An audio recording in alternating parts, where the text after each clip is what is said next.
বসিরহাট শহরের অত্যন্ত গুরুত্বপূর্ণ রাস্তা টাকি রোড অর্থাৎ রাজ্য সড়ক 2। আর সেই রাজ্য সড়ক নতুন রূপে তৈরি হচ্ছে। বসিরহাট ত্রিভুবনী থেকে হাসনাবাদের বনবিবি সেতু পর্যন্ত প্রায় 12 কিলোমিটার রাস্তা, বরাদ্দ 33 কোটি টাকা, চওড়া 20 ফুট। আগামী গরমের আগেই এই রাস্তা নতুন রূপে পাবে বসিরহাট মানুষ। কিন্তু এর মধ্যে সমস্যায় পড়েছে একাধিক প্রান্তিক মানুষেরা।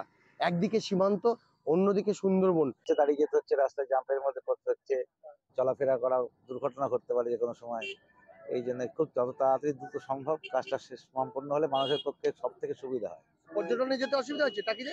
টাকিতে যেতে তো অসুবিধা তো হচ্ছেই, যাতে সুন্দরবনে সুন্দরবন সব জায়গাতেই অসুবিধা হবে। রাস্তাঘাট ভাঙা থাকলে হাজার হাজার গাড়ির প্রতিনিয়ত যাতায়াত, কারণ উত্তর চব্বিশ পরগনার এই বসিরহাট সাব ডিভিশন অত্যন্ত জনবহুল এবং এই রাস্তা ধরে অত্যন্ত সুন্দরবনের পর্যটন কেন্দ্রে যাওয়া, টাকি পর্যটন কেন্দ্রে যাওয়া, বসিরহাট হসপিটাল এবং বাংলাদেশের যে সীমান্ত এরিয়া, প্রতিনিয়ত গাড়ি চলছে এবং জনসাধারণের যাতায়াত করছে।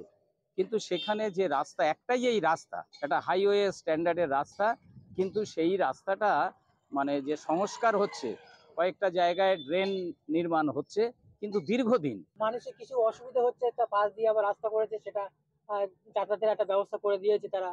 হ্যাঁ, সমস্যাটা কি হচ্ছে? সমস্যা বলতে এখন একটু জ্যাম হচ্ছে, একটু অসুবিধা হচ্ছে, গাড়িগুলো পাস হতে একটু লাইনে দাঁড়াতে হচ্ছে, যাতে এই একটা রাস্তা তৈরি করছে বলে একটা পাশ দিয়ে যেতে একটু অসুবিধা হচ্ছে মানুষের।